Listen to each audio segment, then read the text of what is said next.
So this is scary yet intriguing at the same time. I don't know how anything could be like, but it is. This whole Neuralink thing, this whole implementing chips into humans. I know. I've heard Elon briefly mention it and talk about it. I haven't read too much on it or heard, but I've heard him of what the pros could be, possibly implementing one of those chips and a person who's paralyzed gets up and walks again. Like, if that was the case and that's all, then I'm so for that. Don't get me wrong. But we all know with pros, there come cons. The good, you just hope outweighs the bad. But we know, bro, like, I need to hear more. I need to see more, right? So we're going to check this video out. This is the 2021 Neuralink update is here, right? This is what they were giving us now. Now, I haven't since found any type of update since then. So if you know something, send me the link, all right? But, man, I don't know, man. Because what I think about is stuff you see in movies. Somebody being able to tap in, i.e. an anonymous or somebody like that, being able to tap in and then control people via this chip. Might not be possible, but what if? Let's check this video out. All right, folks, it's 2021 and Elon Musk is putting cyborg implants into monkeys' brains. Apologies to anyone who is hoping this would be a more normal year than the last one, because we are only getting weirder from here. All joking aside, Neuralink is already shaping up to be the most significant invention of the 21st century.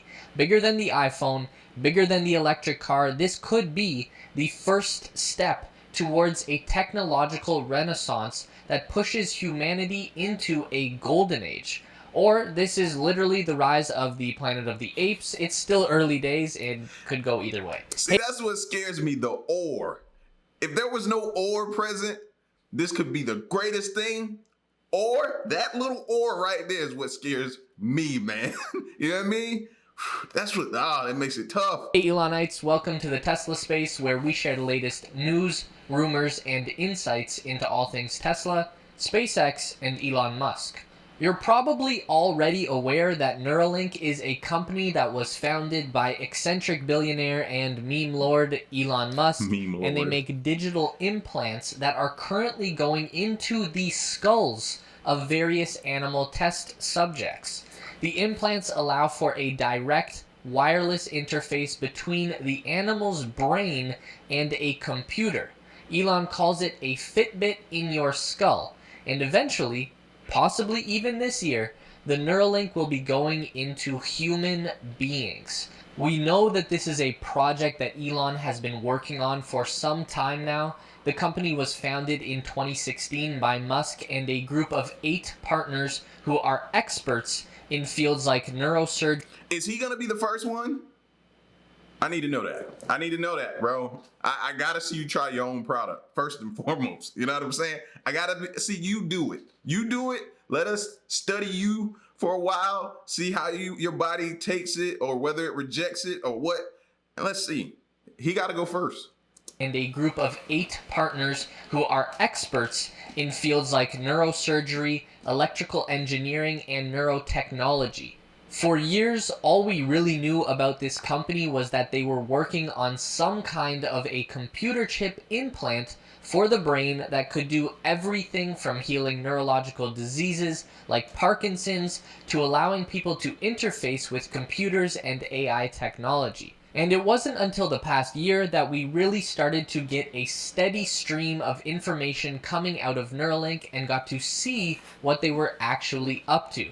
And that flow of new updates is coming stronger than ever in 2021, with Elon sending out tweets to recruit new employees into Neuralink and... Whoa, we can't just speed past that.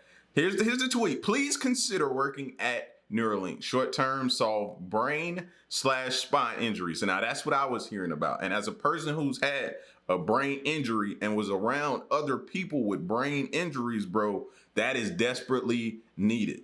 You know what I'm saying? Like, you're looking at somebody who suffered a traumatic brain injury. Yes.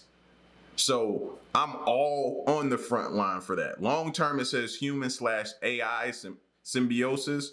I need to look into seeing what all of that entails of.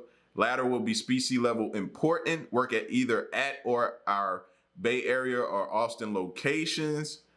Neuralink robots. So, yeah. With Elon sending out tweets to recruit new employees into Neuralink and talking candidly about his cyborg monkey facility in a Clubhouse interview. It's as good a time as any to catch up on all things Neuralink because this is a company that we are going to be hearing about a lot over the coming months. And make sure to drop a like on this video for the brave monkeys who have unwillingly given their bodies over to science. Obviously, we're going to have to wait a while until Neuralink will turn us into all-knowing beings who no longer have any need for news. But let's get back to Neuralink. Elon's most revealing Neuralink conversation to date came on the Good Time Show in early February. That's a technology podcast on the invite-only Clubhouse app.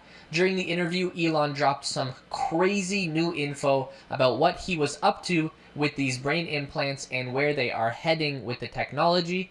Of course, there's the cyborg monkey. Elon told the Good Time Show that he has a Neuralink implanted monkey that can play video games with its mind. No controller needed. Wait a minute. Wait a minute. A monkey can play video games with his mind. With his mind, bro. Like, it keeps making me go back to that scene in The Matrix where Neo is sitting down in a chair with Apop, I think that was his name, and he was like, I just learned Kung Fu. Or he loaded him up, the chip, with learning Kung Fu. And then he looks up and Morpheus is standing over him. He's like, I know Kung Fu. And Morpheus is like, show me. Like, I feel like this is where we're headed, bro. Now, don't get me wrong. That was one of my favorite parts of the movie. And I wish somebody could just download me a whole jujitsu training and I'd be able to know it. Are you kidding me? That would be fire. The monkey plays Pong with brainwaves alone. I'm just going to pause and let that sink in. Elon went on to say that the monkey is very happy. He hasn't been disfigured in any way. They just had to give him a bit of a weird haircut. Apparently, a USDA inspector came in to check on the situation and said that this was the nicest monkey facility she had ever seen in her entire career. According to Elon, at least, we have to take him on his word for now, because aside from that monkey inspector, no one has gotten a look at the latest Neuralink testing. The last we saw was in summer of 2020 when Neuralink brought out a small herd of pigs that had received the implants. It was a pretty simple demonstration. Basically, the Neuralink was receiving nerve signals from the pig's nose, and every time the snout touched something, the Neuralink would send signals to a computer, which would in turn make a kind of beeping noise and chart the activity on a graph. It was a neat demo, but not exactly anything breathtaking to witness.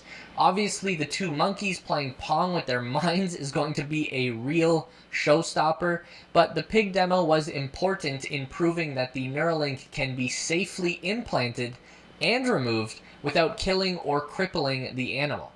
That's obviously something they have to get nailed down before human testing can even be considered. The implant process isn't super invasive, but it does require a hole being drilled in the skull and tiny wires connected into the brain. Like now you gotta walk around with a hole in your skull. You know what I mean?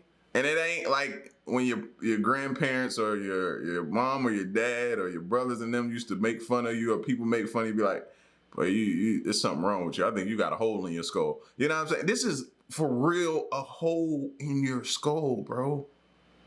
Like, look at that. Like, let's be honest. Because people will sit there and be like, oh, I'll sign up for it.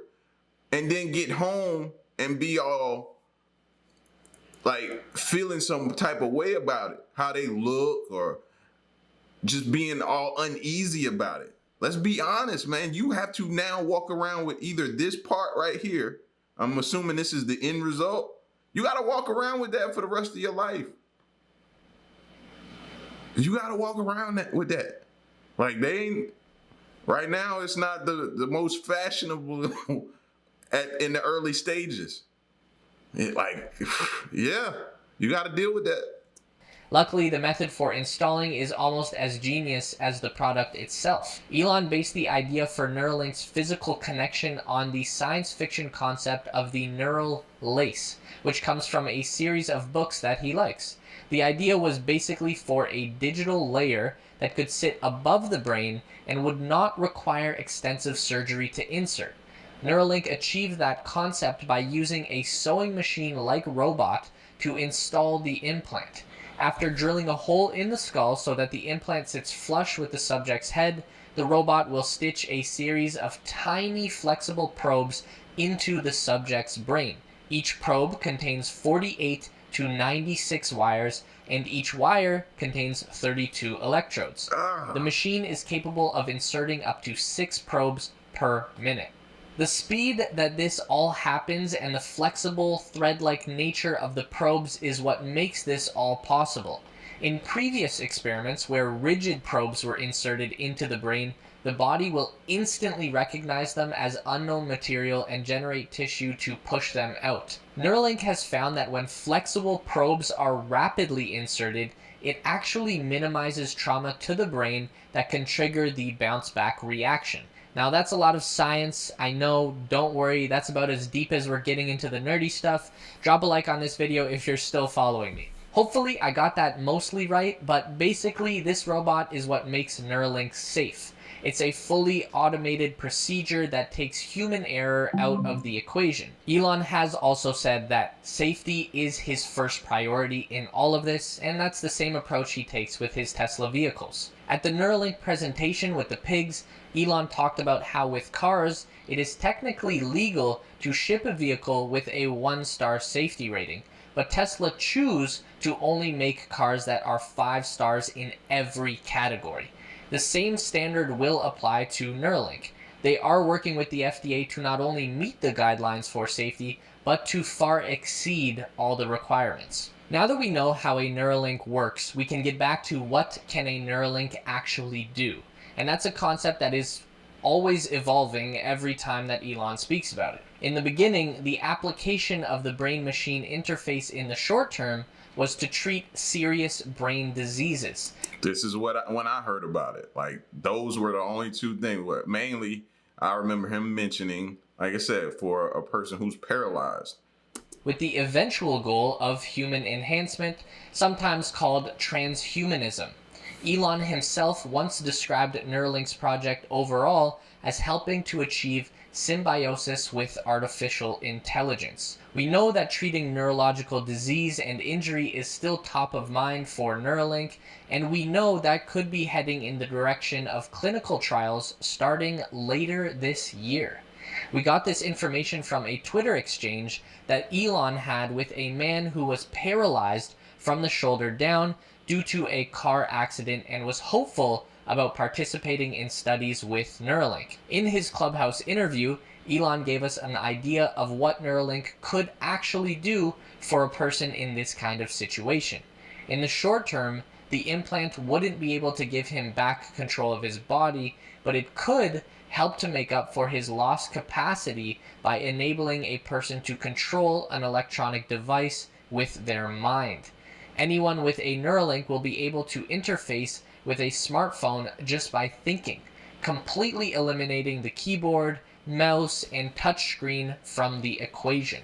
Elon says that people are in effect already cyborgs because they have a tertiary digital layer thanks to phones, computers, and applications. Elon said that with a direct neural interface, we can improve the bandwidth between your cortex and your digital tertiary layer by many orders of magnitude, increasing the speed at which people can interact with technology by 1,000 to even 10,000 times faster.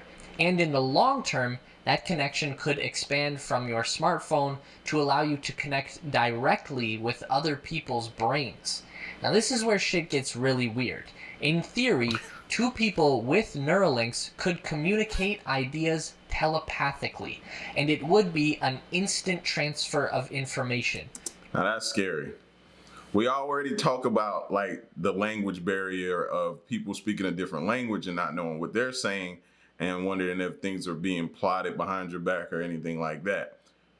We also, the scary thing for me is that I have a question is like with all of this stuff, these steps towards enhancing the brain or functions or whatever, is this going to continue to make everybody alike?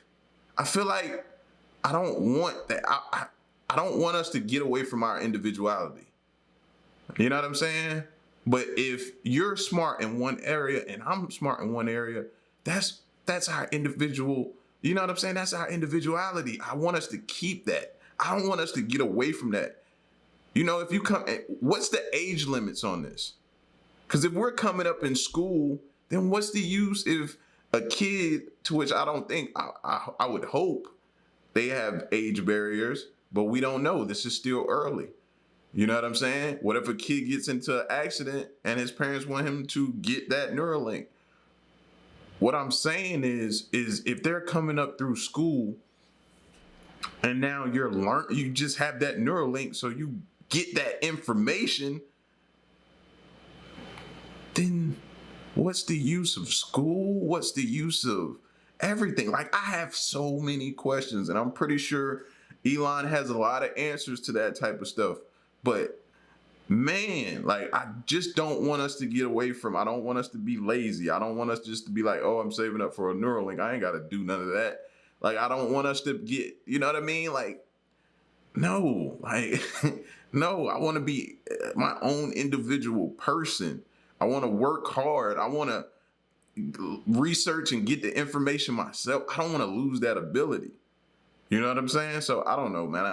I guess I just still have a lot of questions. Your brain wouldn't have to waste time compressing an idea into words and speaking. The person on the receiving end wouldn't have to decompress your words into their own brain as an idea. The idea would just transfer instantly, like airdropping a photo from your phone to your laptop, except brain to brain. When you apply that concept to human learning, it means we could just transfer the information straight to your memory. You wouldn't need to read a book or watch a YouTube video. Everything would just be there in your mind. The scene in The Matrix where Neo... That's what I'm saying. Does that not scare y'all? At that point in time, am I not a robot? Do I lose feeling? learns Kung Fu in 30 seconds. That's basically it, but in real life. I know Kung Fu. And as if that wasn't crazy enough, Elon went on to say in that same interview that the Neuralink could hold as a saved state of a person's mind after they have died. A backup drive for your non-physical being, your digital soul. It's nuts. We could have something like that Black Mirror episode where everyone gets uploaded to a digital afterlife server when their body dies. Elon even said that we could end up with an altered carbon level situation where your digital self could be implanted into another human body. I was just about to ask that. Is that considered the fountain of youth? Is that considered, I don't know, like if your body, you just lose the physical, but you take away from that person its mind, speech, everything, every component of that person minus the physical, and just put it in another body. Is that person still here now? Where are we headed? They could even put your Neuralink into a robot and you would become that robot. Long story short, we all better get used to Elon Musk being around because he's on track to become the first digital immortal. So, how's everybody feeling about Neuralink these days? Exciting? Terrifying? Would you line up to get one in your own brain? Let's talk about it in the comment section below. Quick reminder, be sure to... Listen, y'all, that's the end of the video, but listen, y'all, this is stuff that's actually going on. This is real life. You can hide up under your pillow. You can hide up under a rock. You can try to avoid it, cut your TV off, not pay attention to it. But it's happening right before your very eyes.